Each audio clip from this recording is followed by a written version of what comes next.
आप सभी का स्वागत है हमारे चैनल एग्जाम से ठीक पहले में।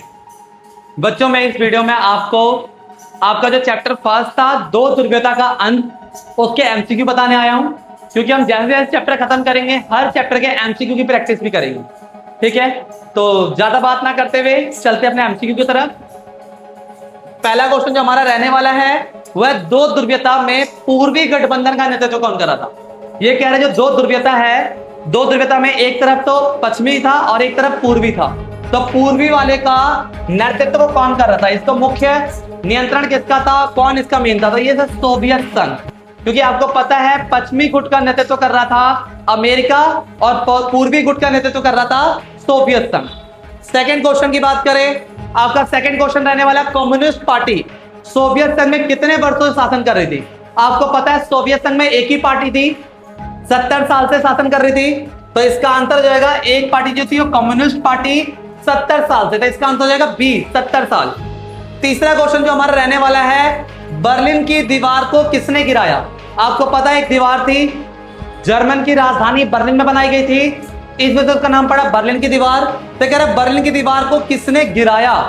बनाई 1961 में था, लेकिन सोवियत संघ के तरफ से और पूर्वी जर्मन की तरफ से कहना था कि अब सोवियत संघ कमजोर पड़ रहा है, तो पूर्वी जर्मन की आम जनता ने गिराया था।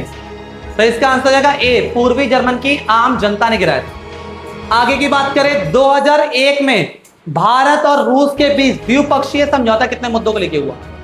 द्विपक्षीय मतलब दोनों पक्ष मिलके समझौता कितने मुद्दे को लेकर उन्होंने किया था, तो इसका आंसर है हमारा बेटा 80 मुद्दों को लेकर किया था, डी 80 मुद्दों को लेकर भारत और रूस के बीच द्विपक्षीय समझौता हुआ था। इससे पता हमारे रिलेशन कितने अच्छे थे इनसे। अगला आता है शीत युद्ध का सबसे बड़ा प्रतीक क्या है। शीत युद्ध हुआ जो अमेरिका और सोवियत संघ के बीच चल रहा था, आपने पढ़ा था फर्स्ट चैप्टर फर्स्ट वीडियो है ना, तो उसमें शीत युद्ध का सबसे बड़ा प्रतीक था बर्लिन की दीवार का बनना। क्यों? क्योंकि दीवार के बनते ही पूरा विश्व दो हिस्सों में क्या हुआ, बटा, एक तरफ साम्यवाद एक तरफ पूंजीवाद। आगे की बात करें 2009 में पूर्वी अरब के देशों में किस प्रकार की शासन व्यवस्था थी। देखो ये एक टॉपिक था आपका अरब क्रांति, वो डिलीट हो गया है, उसी से रिलेटेड एक क्वेश्चन है कि 2009 से पहले की बात करें तो जो अरब के देश थे, पूर्वी अरब के देश, उसमें कौन सी व्यवस्था थी। यार रखना बेटा, वहां पे तानाशाही थी, तानाशाही के खिलाफ ही एक अरब स्प्रिंग अरब क्रांति चलाई गई थी। आगे बात करें रूस के किन दो गणराज्यों में अलगाववादी आंदोलन हुए। अलगाववादी मतलब वो देश जो सोवियत संघ से अलग हुए, अलग होने के बाद इन देशों में अलगाववादी मतलब उस देश की जनता ही अलग होने की मांग करने लग गई, उस देश के अंदर गृह युद्ध हो गया। तो कौन से देश थे, तो ये था चेचन्या और दागिस्तान, ये सी है इसका, चेचन्या और दागिस्तान। आगे की बात करें अरब स्प्रिंग कब आरंभ हुआ। नहीं पढ़ना वैसे तो लिख सकते हो, लेकिन ये याद रख लो 2009 में हुआ था, ये टॉपिक डिलीट हो गया। येल्त्सिन किस वर्ष रूस के राष्ट्रपति बने। इनका पूरा नाम है बेटा बोरिस येल्त्सिन। जब सोवियत संघ का विघटन हुआ तो रूस बना, तो रूस जो 1991 में रूस के पहले राष्ट्रपति बने थे बोरिस येल्त्सिन 1991 में, तो बोरिस येल्त्सिन। वर्तमान राजनीतिक परिप्रेक्ष्य को देखते हुए कितने ध्रुव विश्व की सत्ता है इस टाइम में। वर्तमान राजनीतिक परिप्रेक्ष्य को देखें तो इस टाइम में क्या है, तो वर्तमान राजनीतिक परिप्रेक्ष्य को देखते हुए हम बता सकते हैं आज के टाइम में बहुत ध्रुवीयता है। एक ध्रुवीयता का मतलब क्या होता है, जब पूरे अंतरराष्ट्रीय स्तर पर शक्ति का एक केंद्र हो। द्विध्रुवीयता का मतलब जब पूरे अंतरराष्ट्रीय स्तर पर शक्ति के दो केंद्र हो। और बहुध्रुवीयता का मतलब क्या, जब पूरे अंतरराष्ट्रीय पूरे विश्व के स्तर पर शक्ति के बहुत सारे केंद्र। पहली वीडियो हमने जो पढ़ी थी उसमें बता रखा है, तो बहुत ध्रुवीयता है। उसके अलावा CIS की स्थापना कब हुई। CIS कॉमनवेल्थ इंडिपेंडेंट स्टेट, वो देश जो सोवियत संघ से अलग हुए, तो इन्होंने आपस में व्यापार और विकास करने के लिए इसको बनाया CIS। तो CIS बना कब था, 1991 में। जो देश सोवियत संघ से अलग हुए थे उन्होंने आपस में व्यापार और विकास करने के लिए बनाया था। उसके अलावा बात करें हमारा दूसरी दुनिया में निम्न में से कौन सा देश नहीं है। पहली दुनिया आपको पता है अमेरिका और अमेरिका के साथ के देश। दूसरी दुनिया में कौन से देश थे, सोवियत संघ और सोवियत संघ के साथ में। तो सोवियत संघ दूसरी दुनिया में था, पोलैंड भी दूसरी दुनिया में था, हंगरी भी दूसरी दुनिया में था, क्योंकि सोवियत संघ के साथ जुड़े। जो ये ब्रिटेन है ये तो अमेरिका के साथ था, तो दूसरी दुनिया में कौन नहीं होगा? ब्रिटेन। येल्त्सिन किस देश के राष्ट्रपति थे? अभी आया था बोरिस येल्त्सिन। ये बने थे रूसी गणराज्य के, तो रूसी गणराज्य के राष्ट्रपति। आगे की बात करें, सोवियत राजनीतिक प्रणाली की धुरी कौन सी पार्टी थी? मतलब सोवियत संघ के अंदर कौन सी पार्टी थी? तो सोवियत संघ की बात करें तो आंसर हो जाएगा हमारा कम्युनिस्ट पार्टी थी। सोवियत संघ ने अफगानिस्तान में कब हस्तक्षेप किया? सोवियत संघ ने ना अफगानिस्तान की जो समस्या थी, वहां की सरकार के कहने पर अपनी सेना भेजी थी और वहां की जनता भड़क भी गई थी इस बात को लेके। तो ये जो सोवियत संघ ने अपनी सेना कब भेजी थी? तो ये भेजी थी 1979 में। टॉपिक का नाम जो हमने पढ़ा हुआ अफगान संकट, उसमें जाके मिलेगा टॉपिक आप, अफगान संकट में। अगला है, हाल ही फिलहाल किन देशों के मध्य युद्ध चल रहा है? हाल ही फिलहाल देखें तो अभी तो रूस का और यूक्रेन का भी चल रहा है।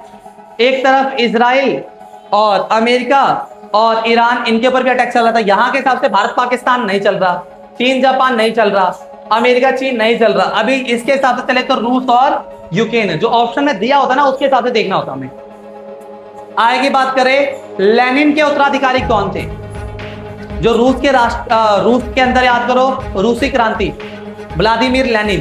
तो लेनिन के बाद आए थे स्टालिन, ये हो जाएगा, ये स्टालिन आए थे।